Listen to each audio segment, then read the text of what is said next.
Good afternoon, ladies and gentlemen, and welcome to the KwaZulu Natal Centre's webinar on the current state of Durban's economy. Before we start, a few webinar considerations. Attendees are reminded to ensure the volume is turned up on your device. Ensure you have a stable internet connection. This will ensure the streaming and audio will run smoothly. You are welcome to ask questions via the questions panel located within the GoToWebinar control panel. By default, the control panel is located on the right-hand side of your screen. The chat function is reserved for webinar organizers and panelists to communicate with attendees. Attendees will not be able to chat with each other, however, are encouraged to ask questions. A recording of this webinar will be made available on the SAIEE YouTube channel, SAIEE TV, under the KZN Centre playlist. You will find the registration link in the chat box. Please register, it's free. A certificate of attendance will be issued a few days after this webinar. I'd like to introduce you now to our host for today, Mr. Richard Alschlager. He's the chairman of the SAIEE Kwa-Zulu Natal Centre, and he's a technical director for energy, resources and manufacturing projects within Zutari. He is considered a multidisciplinary technical generalist on many aspects of power transmission, generation and distribution, and has the practical design and project management experience in both substation and line projects. He spent 10 years working for Eskom as a protection and technology specialist, primarily in protection, automation and DC standby systems, where he represented Eskom on several national working groups. Over to you, Richard.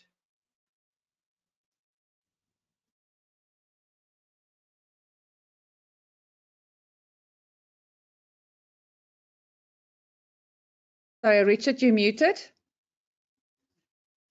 Look at that ruined moment. Hi, everybody, and thanks for attending this this presentation. We're quite excited today. We've got Chikang Chapaya from, she's a senior research advisor at eThekwini Municipality. She is part of the economic research program. They produce the Edge magazine, which I would highly recommend that you have a look at. I have looked at it and I've used it a couple of times, and it's actually a fantastic publication. And so just in terms of what she is producing and presenting, she's going to be talking about the state of economy of Durban. I think we're quite interested to see where Durban is going and growing. And so we are quite excited to hear what Chapaya has to share with us today. And I see that she has looked at the impact of COVID and the impact of unrest and the flooding and how that has impacted on Durban.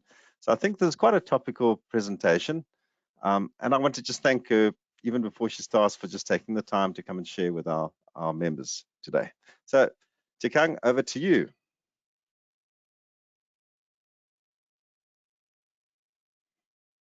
Thank you, Mr. Alschlager, and thank you to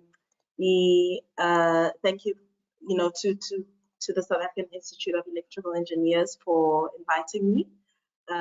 Thank you very much to everybody who's been able to log on, and I'm very excited to share this presentation with you. I just need to quickly share my screen, and then I'll be able to kick off.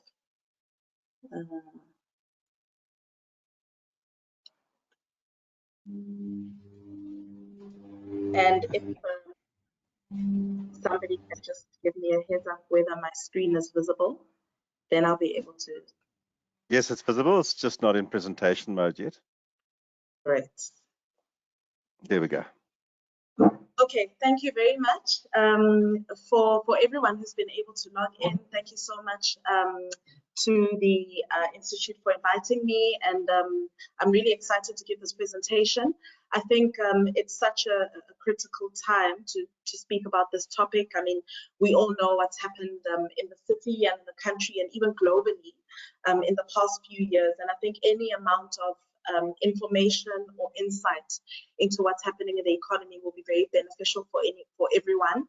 And also, if while listening to the presentation, if there may be more information that you require that you may be not able to ask during the question and answer section, If there is more information that you require, please do feel free to contact the Institute or even to contact myself at the city directly or the Durban Edge program.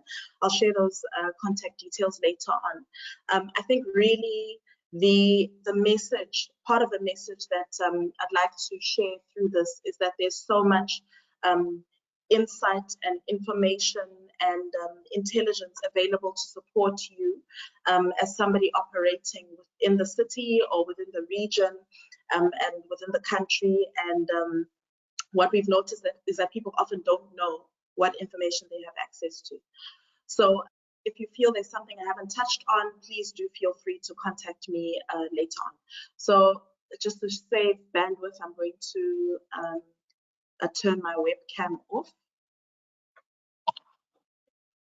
Okay, I hope that helps. Am I still audible? All good, thanks. Okay, great.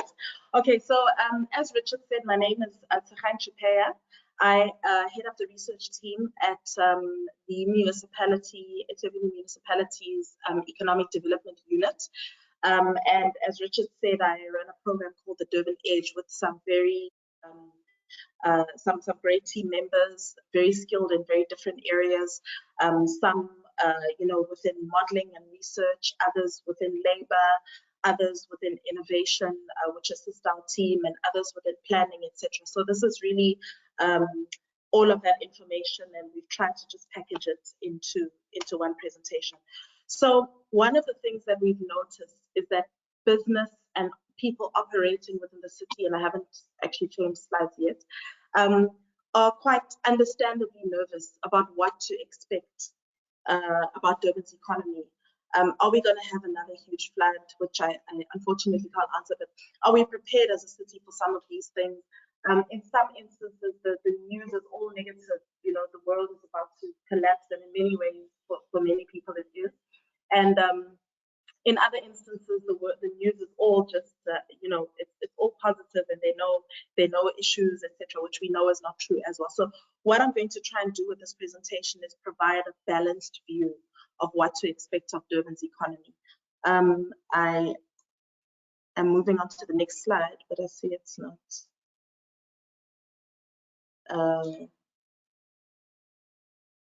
Okay, I'm going to try and just move on to the next slide. Okay, so in terms of the global economy, Durban is a global city. We obviously are located right by the port, and we house the port in the city, one of the biggest in the southern hemisphere, one of the biggest on the continent, and the busiest, arguably the busiest in the continent. And so it's important for us to know what's happening globally, because we're not independent of what happens globally. So, as a rule of thumb, we always say anything below 3% for global growth is considered low. Obviously, for South Africa, that would be a dream right now. But for global growth, anything below 3% is considered low. At the moment, the forecast for 2023 is 2.9%. So GDP is dangerously sluggish. There are some major economies that are forecasted to either slow down or contract completely this year, especially economies which Durban is reliant on. And so just to put that into context, in 2021, we had 6% global economic growth. This was mainly recovery growth from COVID. Then we moved down to 3.2% in 2022. So the forecast this year is lower than 3.2%. So the global economy is forecasted to grow at a slower pace, and on the worst end, it's forecasted to shrink. Some of the issues are obvious: oil sanctions against Russia, what's happening with the Russia-Ukraine war, their price hikes, rising inflation. With some of these issues, we think that South Africa is unique in terms of what we're facing. So the rising inflation, the rising interest rates, low business confidence, etc. But it's actually a global problem that's happening at the moment. Interestingly, what we've noticed is that the economies that Durban is most dependent on, so the economies which Durban has strongest ties with, such as the UK, EU economies and the US, etc., as well as some SADC economies are forecasted to actually grow at slower rates, or in the case of the UK, to experience a recession this year. Economies that are expected to grow very well this year are China and India. I think India, joined the league of like top 4 biggest economies globally. China and India and other economies in the East are actually forecasted to do quite well this year, and we don't actually trade enough with those countries. So there are a lot of opportunities in terms of how we can grow our links with those economies. But that being said, I think the other thing that we can't ignore is what's happening with the East-West power relations. And are people ditching the dollar? And is the whole world going to turn around and ditch the USA? It's not likely to happen anytime soon, but there is a significant power shift. And without commenting on the politics of that, I think it's important for Durban to expand our trade beyond these traditional markets so that we're not completely dependent on them, as we've seen. Then there are opportunities in artificial intelligence, as well as opportunities in green energy. So in 2022 alone, 1 trillion rands worth of investment went into green energy globally.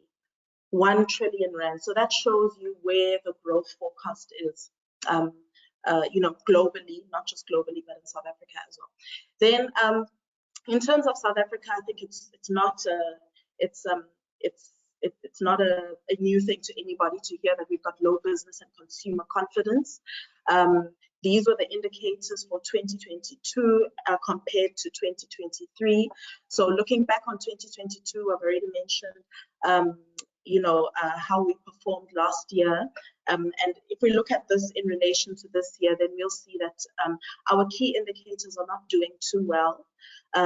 There's low business confidence again, like I said, and low consumer confidence. So the business confidence index in the first quarter of 2023, our business confidence index is quite low, 25.8 points. Thankfully, the purchasing managers index has gone up slightly, but it's still below 50, which means that the manufacturing sector nationally is shrinking. The number of liquidations have gone down slightly. And then we've seen pressure on fuel, we've seen pressure on CPI. There's no need to emphasize too much on that, but the point is that there is continued pressure into 2023 that we expect to see happening, and we expect to see a further increasing of the repo rate as well coming up soon. The consumer confidence index is quite low, scarily low as well. Then we decided to contrast South Africa's trade with the USA with our trade with Russia. So, they speak, it hasn't been officially announced, but they speak of the BRICS conference being hosted in Durban in August later this year. The ICC, no venues have officially announced it, but we can likely expect this to happen. There's a lot of risk there, of course, with regards to trade, because our trade with the USA is currently, as of 2022, looking at 209 billion rands worth of exports just coming from South Africa, compared to 4.6 billion rands of exports coming from Russia, or rather going to Russia. So that's, what we are gaining in terms of what we're losing is quite low. Obviously, there's a bigger picture. We're not just looking at Russia, we're looking at China and some of the Eastern economies. And we're not just, on the other hand, looking at the USA, we're also looking at USA, UK, and all of the other affiliates, the EU, etc., were all affiliated. So there's a huge risk there that lies within Durban's economy. And that's something that we need to look out for. I'm not going to speak to each of the indicators in too much detail, just because I'd like to focus on Durban's economy more. Then with regards to 2022, so how did Durban's economy do in 2022? We actually did much better than we expected. Our GDP increased by 2%. Unfortunately, the forecast, we've all seen that the forecast for this year for South Africa is sitting around 0.2%, and even that is it's arguably optimistic. So we are teetering around the potential for a recession this year. at the national level. And then if you look at Durban's level, there are hopefully some projects in the pipelines which may assist to avert that. But you know, we all have received the notification that we'll be going back to the national, as the city of Durban, will be going back to the national load shedding schedule quite soon, which means that we can expect that our economy will be impacted even more negatively this year. But that being said, last year our economy grew relatively impressively, especially given that the previous year our economy grew at a very low rate, -0.1%. And the major contributors were the finance sector, the transport sector, the manufacturing sector slightly, and the trade sector. And unsurprisingly, the biggest detractors from economic growth were electricity and the community services sector. What is the forecast for this year? As I said, the forecast at the moment for Durban and for the country is more optimistic than it probably is. So for the country, we've already seen the forecast released at rather 0.3%. For the city, the forecast at the moment is 1.3% for 2023. But as Durban reverts to national load shedding schedule, we can expect that this will be revised down significantly. So yeah, we do need to buckle up. We do need to buckle up this year. So what are expected to be the sectors that contribute to Durban's economic growth this year? The biggest contributors are expected to be finance. So when we talk about finance, we don't only talk about banks. It's a shortened name for finance and business, professional business services. So a lot of the investments that we see in the north of Durban, including your call center investments, which we have attracted an impressive amount of. So your call center investments that we've seen in the north of Durban and everything around that field. In fact, the cranes on the skyline that we've seen in the north of Durban, a lot of it can be explained in the growth of this finance and business services sector, and that in many ways has been the saving grace of Durban. So the finance sector, the trade sector is expected to be a significant contributor to positive growth this year, as well the manufacturing sector and the transport sector. This is obviously all dependent on the impact of load shedding this year. And then a top detractor from growth in 2023, for now the forecasts are just saying mining. Unfortunately, mining is not that big a component of Durban's economy. It sits at around 1%, if I'm not mistaken. So how are our other indicators looking in terms of Durban's economy? We know that the air traffic into and out of, or rather into the King Shaka International Airport has increased. So obviously, as the economy has opened up more, we've seen more increases, but we've also seen more airlines, international airlines opening up in Durban. Airlines such as, I think it's, the Swaziland official airline, or Eswatini's official airline, I think it's Eswatini Air, has recently opened up in Durban, and it may seem like something to many people that's insignificant, but that's a big market. The SADC market is quite a big market for Durban. We attract a lot of people from SADC, and they are big contributors to our tourism sector and our tourism expenditure as well. So that is a positive development, and there's an increase in both international and domestic arrivals in Durban. Then what else? The activity at the port has increased as well. If we compare it year on year, last year March to this year March as well. And also just our exports in general have increased as well, which is a welcome development. And then we see that our unemployment, we recently actually had the release of the quarterly labor force survey by Stats SA in Durban. So our unemployment has actually increased, or it actually increased last year compared to the previous year in general. But one encouraging thing that we've seen with our employment and our unemployment statistics is that we are now employing more people than we did over the past few years. And in fact, the numbers of employed people that we lost over the COVID-19 period, as well as the flooding and the unrest period, we've completely recovered. And the unemployment that we got, we've completely recovered from in the past few years. Unfortunately, because more people enter the labor market every year, it's almost like a catch-up game that we can never quite reach. But because more people enter every year, we haven't quite reached the stage where we want to be. But that being said, all the jobs, we can say based on quarterly labor force data, all the jobs that were lost over the past few years have been since recovered. So if we, sorry. Then if we look at our indicators in terms of investment and business activity. So in terms of building plans approved, we've seen a slowdown in the economy compared to the year before. So if we just compare Feb on Feb, so Feb 2022 to Feb 2023, we had attracted about, or we had passed about almost 500 million rands worth of building plans, and this year, Feb, which is the latest data that we have on hand, we have approved only 300 million rands worth of building plans. So this is an indicator of investment slowing down, obviously slowing down.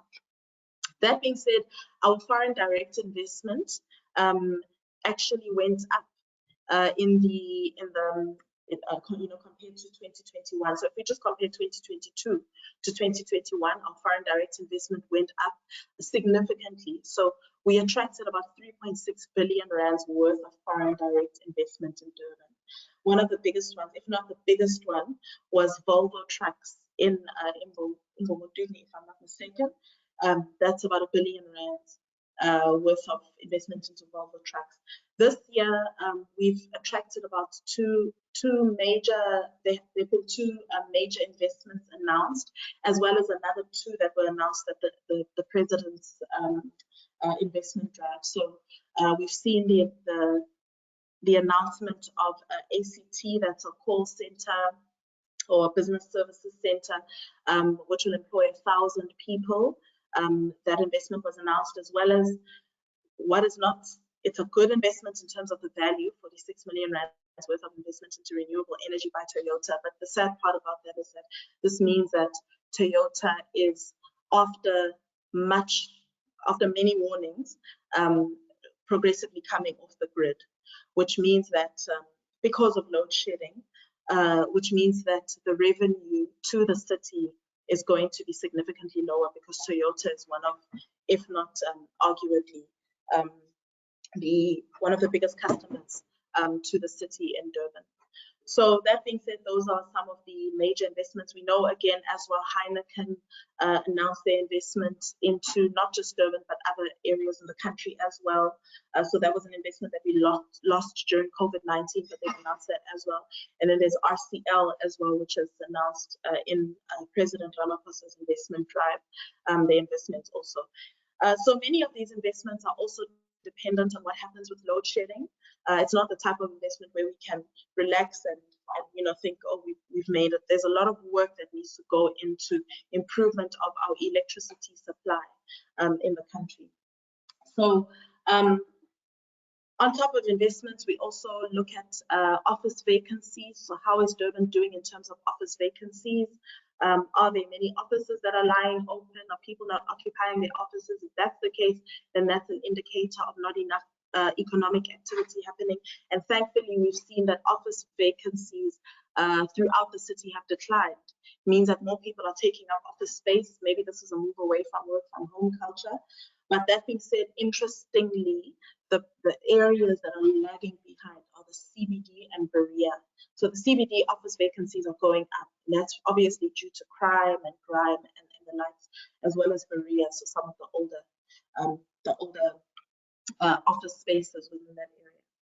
Then, in terms of investment sentiment, Durban partners with the Durban Chamber of Commerce and Industry and UKZN's macroeconomic research unit to measure the sentiment of business in Durban. So much like we have the BER Business Confidence Index, which I mentioned earlier, which measures sentiment at the national level, we also do the same in partnership with these two other institutions to measure the same in Durban.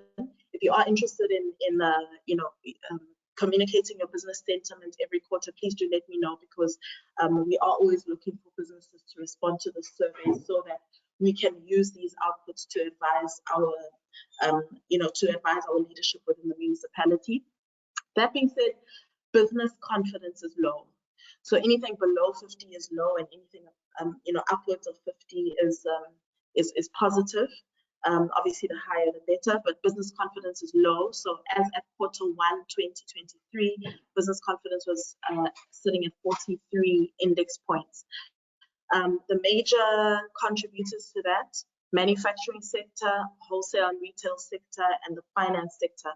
The wholesale and retail sector, the confidence index there went down by about 32.35 index points. That is major. The largest complaint from business there is power outages.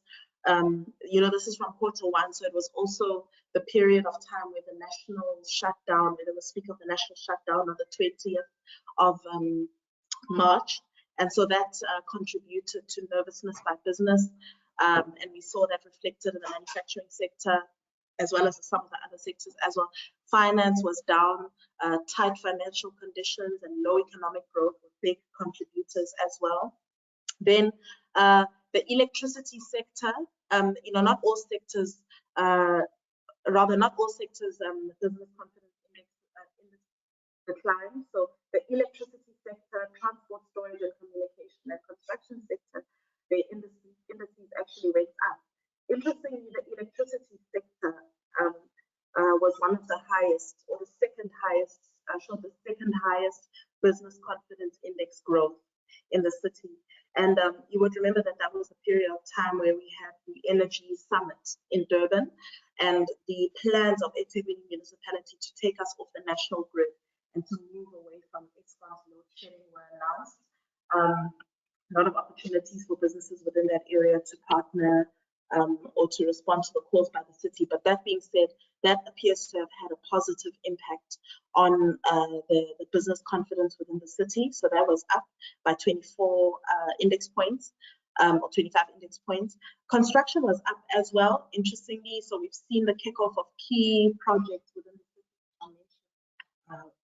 city as well. So the kickoff of key projects within the city has had a major impact on business confidence in the construction sector in the city. So that's the highest, that's actually the highest business confidence indicator, or rather sector in the city. It's sitting at 66.04 index points in quarter 1 of 2023. So some of the comments that came through from business feel that if they report, 78% of respondents, which is not good at all, felt that if they report issues to the municipality, if they report poor service delivery complaints, it's very unlikely that the authorities attend to it. And in terms of what services or how they find the service of the municipality, electricity department was ranked the worst, followed by environmental management, sewage, solid waste and parks, followed by roads and public safety. So that is something to take serious consideration of for us as a city. That being said, looking forward, what do we have to look forward to as a city? So as I said, there are two aspects to what's happening in the city's economy. There is very much the doom and gloom aspect globally, nationally and locally as well, which we've seen through the business confidence index. But just to balance the view out, I think it's important just to highlight some of the projects that the city has planned for this financial year and going forward. So we see some catalytic projects that will be delivered by the catalytic project units. Some of them are support projects, so they support the projects which are or the investments of private sector. So the city is infrastructure to support that, and then there are some that are going to be facilitated by the catalytic project unit. So we see brickworks, some of the development of the Old Coast Road in support of brickworks, some roads to support Oceans and Sanga, the bulk infrastructure in Jongweni, the Virginia and the Centrum sites redevelopment. So we see some significant investment into infrastructure, not as much as we need as a city, but we do see some development into infrastructure. Other investments that will be facilitated by the catalytic, or that are being facilitated in the catalytic, by the catalytic project unit. So we know brickworks by Investec has kicked off. Construction at that site has kicked off already. But there's brickworks, there's Njongweni, there's Konubia, the southeast quadrant of Konubia, there's Sibaya, there's the retail phase 2 of Oceans Umhlanga, there's Point Waterfront, there's the King's Estate, and there's Durban Trade Port, the second zone of it. So this goes into some detail, which I won't go into too much detail of it, on it, but the presentation will be available afterwards. This goes into detail on what the city's role is in some of these investments in the city, what sectors these investments are being attracted to, and how much the developers are investing and how much the city is investing into some of these investments as well. So we see there's been a lot of talk around the Durban Film City as well over the past couple of years, and we can expect to see some work happening on that as well. That being said, I haven't spoken too much about the investments from the other spheres of government, but there are investments. Obviously, we're all aware of the Transnet investment into the port, into the Durban port, which we can expect to see in the second half of this year. So quite soon we can expect to see some construction happening there. So Transnet has committed 130 billion rand, if I'm not mistaken, over the next 17 years, invested into Durban. Some of that is their own investment, and with some of it, they are looking to attract private sector investment into the port over the next couple of years. There is some investment planned by Sunrail as well into the city also, and some of the city's other spheres of government operating within the city as well. So there is investment that is earmarked for Durban's economy. That being said, there are many things that do hold back investment within the city, and the major, if not the most major, issue holding back investment, especially catalytic project investment in the city, is infrastructure, or the funding for infrastructure. So there is support, a lot of support that's needed from national government by the city. Many a times you'll hear of some of these catalytic projects in the wings for years in some cases, or in some cases for quite a while without much movement on them. And some, the main issue in most cases is the supporting infrastructure that's required on there. There are engagements with national government around these infrastructure needs. But that being said, there are major projects such as the Auto Supplier Park. Some investments are still, or rather, funding is still required there to unlock that investment. Jongweni, Caterage, etc. I won't go through all of the figures. Then, with regards to renewable energy, so some people would have joined the Renewable Energy Summit earlier on this year. But with regards to the renewable energy, we have an energy transition policy as a city. It's a combination of the energy strategic roadmap as well as the integrated resource plan by the city. And the city plans to reduce its reliance by 2025. So in the next 2 years, reduce its reliance on the national grid by 20%. And then again by 2030 by 40%, and then by 2050 to operate independently completely from Eskom. That is, it's quite a long road, but we should expect to see some developments around that within the next 2 years, so that we're not completely, dependent on Eskom. The city has already put out calls for independent power producers, 400 megawatts for independent power producers And we can expect to see that the first batch of procurement within the short term, in the next couple of years or within the next year or two, will attract about 10 billion rands of investment into the city and create about 8,000 jobs. Some of these investments by the city are expected outside of the city, just because not all the investments, the land that's required for some of these investments is not all available within the municipality. But that being said, it is expected to kick off very soon. So what else what other encouraging news is there in terms of the city's economy? Well, investment incentives. So many people are not aware of the incentives that are offered by eThekwini municipality to investors. So if you are an investor in the city's, in Durban's economy, if you're looking to refurbish your property, or if you are looking to build new property from scratch, then depending on whether you fill the criteria of the in terms of your spatial location, your forecasted job creation in your industry sector, and then based also on your investment value, you can qualify for a rates rebate in the city for a period of between 2 to 5 years. So you can get a rates rebate for your development within eThekwini municipality, and that is to encourage investments, as much investment as possible into the city. So to date, the city has, over the past 8 years, the city has, given these rates rebates to 54 beneficiaries within the city, and we forego about 17 million rands worth of rates annually. It's obviously a temporary rates rebate, but those few years can make a huge difference to investors. So that being said, the city has given this to about 54 beneficiaries in the city, and we've attracted about 17 billion rands worth of investment in the city. For example, recently we had Clover. I think they've got 2 plants now, or 2 plants that have benefited from this, one in Pinetown and the other one, I think, Queensborough, an investment of about 4 billion rand. That benefited from this incentive. For example, I mentioned Investec's Brickworks. They also were beneficiaries of this, or they also are beneficiaries of this incentive as well.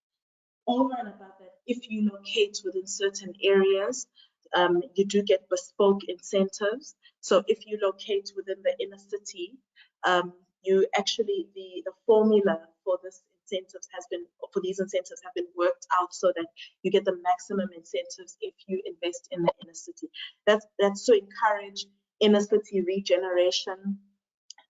It's to encourage more people investing in the inner city, and so that we don't have the same narrative of the inner city, the rocks that we see on the inner city. So not only that, but earlier on in the budget speech this year, it was announced by the finance minister that you can qualify also for the urban development zone, which is an incentive that's provided by SARS, and if you invest in the inner city, and you can actually benefit from both incentives. I'm almost at the end of my presentation. So how does one get involved in the development or the activity within the city? So we've spoken about, if you're an investor, you can qualify for an incentive. We've spoken about also there's the renewable energy that's happening in the city, the renewable energy programs that are happening within the city. We've spoken about some of the CATALYTIC projects, and you're welcome to approach any of those investors directly within the city. But how does one get involved? Maybe if you're in the engineering space as well, electrical engineering space as well in the city, and you're wanting to make a difference. Well, there are a couple of ways that you can get involved, but the one is in the area of skills. So we have a unit called the eThekwini Municipal Academy, and although the municipality doesn't have an education mandate the same way provincial government does, we do work with business in our outreach skills program to try and attract investors within, or to try and attract skills development within the city, to make sure that our skills that we are producing as a municipality are relevant for economic growth and where economic growth is going. In many instances, the skills initiatives that are rolled out by the city are not actually relevant for the types of skills that are needed for today's economy. In many instances, the skills that are required don't always speak to the skills that are, or the skills that are produced don't necessarily speak to the skills that are required by the engineering sector, for example, by the economy in general. So what we need is partnership with businesses such as yourselves.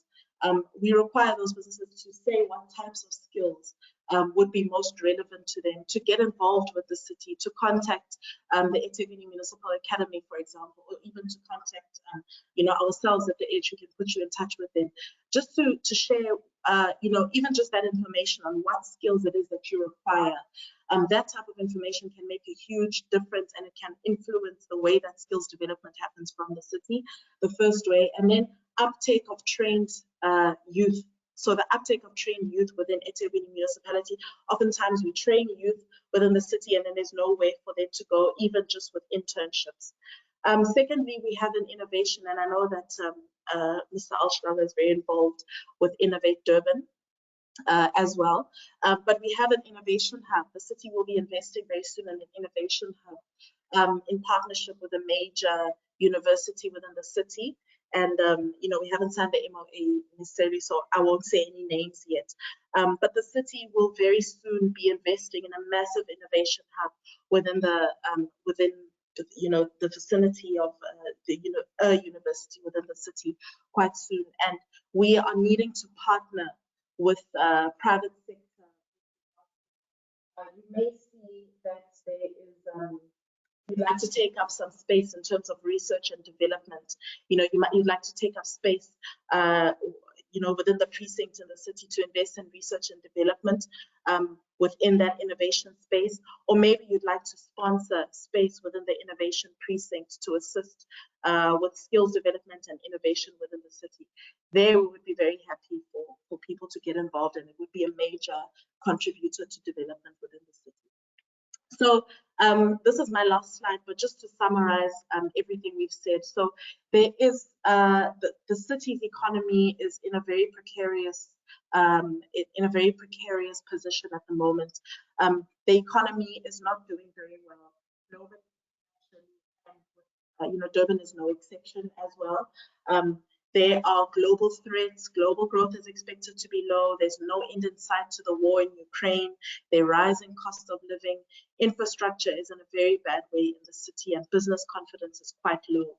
That being said, there are opportunities with regards to energy in the city. There are a lot of investments that are planned in the city. There's a need to partner with the finance sector and also with the engineering sector with regards to developing funding models to finance infrastructure, and also models to attract the right skills within the engineering space within the city. The investment opportunities with CATALYTIC projects, with Transnet and SANRA, and there are opportunities around insurance working with the city, which I didn't speak to too much due to time. And that, Chair, is the end of my presentation. However, please do feel free to follow us on social media. So the Durban Edge has got a LinkedIn page where we release all of this information. We also share this same information on the municipality's LinkedIn page as well. As Richard said, we also have a publication which should be coming out soon, which gives information on Durban's economy. And we also, if you're interested in being on the Durban Edge's emailing list, we email out regular information on what's happening in the economy, almost weekly information on what's happening in Durban's economy. Thank you, Chair. Fantastic. So now, thank you, Chikang. That was quite informative. There are a couple of questions. Can you just give me some insight into the financial contribution, which was quite significant? Is it banking, financial institutions? I was just quite surprised at the magnitude of the financial sector within Durban. Yes, thank you. Would you like me to respond to all the questions individually, or I can You can respond just directly? yes. No, you can Okay. do it individually, and then. All right. With regards to the finance sector, as I mentioned earlier, the finance sector is a shortened name for finance and professional businesses. So there is a finance sector, the hardcore finance sector, which includes obviously your banks, your insurance, and so forth. But there are also other subsectors which form part of the sector, such as your business services. So, as I said, your call centers and your global business services that you see, especially most of them popping up around the Umhlanga, Mount Edgecombe area. They have been a very big contributor to foreign direct investment. And then we have anything from say even your professional firms such as accounting firms, legal firms, etc. Those all part of the professional sector. But I would say the major contributor in there would be finance and business services, which has been a big contributor to foreign direct investment. So one of the reasons why you would have seen that popping up quite a lot is that Durban and South Africa have been flagged as key destinations for where international firms can open up their call centers because of the time zones that we have, which are similar to other time zones in other major economies globally, as well as the fact that we've got access to a large labor force, which is English speaking as well, and relatively well spoken in their terms.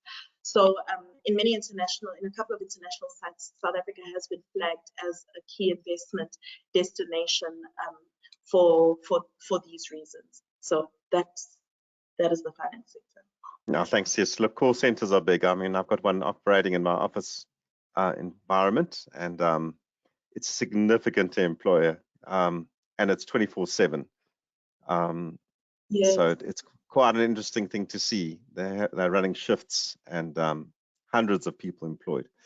The other issue, there is a question here from Robin Maharaj. He's asking about the interference of business forums and whether this is impacting on our local economy. Is the city aware of it? Are they doing anything about it? I have to say that I was at the Durban Energy Summit, and someone raised this issue and was literally taken out by the chair. We don't have business forums operating in KZN. I said, okay, what pipe dream is that? But anyway, coming back to reality, Yes. these issues of business forums, can you maybe give us some insight into the impact? And yes, business forums, I mean, it would be a lie to say that business forums don't have an impact. I think it's, you know, we're all aware of the impact that business forums have had on major investments, such as even your Go Durban investments and some of your CATALYTIC projects as well. And for a few years, that was actually, we saw a huge impact. I mean, I don't have the figures on me right now, but we did an in-depth study of on the impact of that on the construction sector, or the impact of the decline in the construction sector. And one of the biggest contributors was the business forum as well, or were the business forums. At some point it was just one, and then it proliferated. So that being said, the city is aware of the business forums, but you know, I think there is a requirement for more political will, even nationally, to support, you know, attacking these or addressing these business forums. I can't directly speak on behalf of the city with regards to the initiatives with the business forums, but what I can say is that we are also taking notes. You know, in recent strategy session we took note of the approach of another city with regards to business forums, which have started coming up in that city as well, where that city has decided to work with the business forums in the sense that they formalize those forums, and then in a very structured and legal way provide forums with business training and skills training, and then a very structured access to opportunity for those forums as well, obviously through a very structured way. So I think if I can say myself, the approach of the city should, in some instances, we have worked with them that way, but not enough. I think the approach of the city should probably lean more towards that way, because they don't seem to be going anywhere. These business forums that can't, they're not the types of things that we can wish away. They haven't gone away anytime soon. And I would encourage business and investors, if there are any here, to see how you can include communities within the region into your investments to de-incentivize these illegal and criminal business forums from interfering with projects. But that being said, I can't directly speak to on behalf of the city with regards to that. I can definitely confirm that it is a major contributor to the decline of the construction sector, and there's a need to find more innovative ways to address this issue. Yeah, I think policing would be good. But anyway, the unemployment rate is a question from Janet Gillespie. The unemployment rate seems very low. Doesn't seem to cover the expanded definition. She's saying visibly she's seeing a lot more homeless people, increasing crime. What is the expanded definition of the unemployment rate?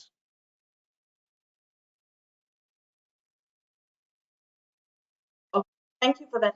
Yes, there are many nuances in the unemployment rate, and she's right to point out that it is quite low. I think at the moment we're sitting at about 4%? Correct me if I'm wrong. I don't know the exact figures in front of me, but 19.4% for the strict rate. But as you pointed out, this excludes discouraged work seekers. If we look at discouraged work seekers, we're looking at an unemployment rate of about 35 points, about just under 36%, which is not even the highest, across all cities that we have in Durban, or rather that we have in the country. So the unemployment rate is quite high, but even then, I would say that even with discouraged work seekers, Durban still has a relatively, compared to other cities, relatively lowish unemployment rate. And that's because we find that with Durban, people are more likely to not be employed, or they're more likely to opt not to be economically active, for whatever reason it is. So unfortunately, in some cases, other cities are seen as being more economic cities, whereas in Durban, you're more likely to come here if you want to study, or, wait, or whatever it is that you want to do, and not necessarily work. So the unemployment rate is low, not just because of discouraged work seekers, but also because we need to work more, and not just as government, but in partnership with as well. We need to work more at making Durban an economic city, so locate here for the purposes of finding a job or creating jobs as well. So yeah.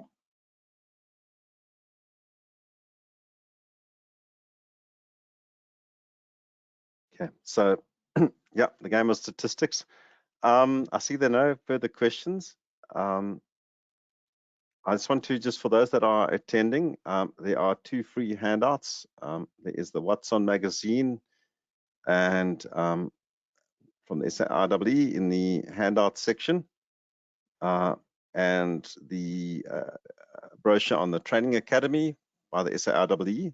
I encourage you to make use of those resources. And Chikang, just a big thank you on behalf of the SAIEE for taking the time today, your valuable time, for a very informative discussion on KZN and its economy.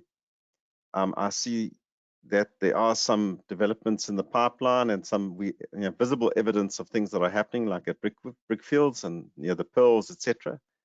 So, so there is definitely stuff happening within the context of the global slowdown. But thanks very much for your valuable time and sharing with us today. So without further, I'm going to close the meeting. Thank you. Thank you, Richard, and thank you.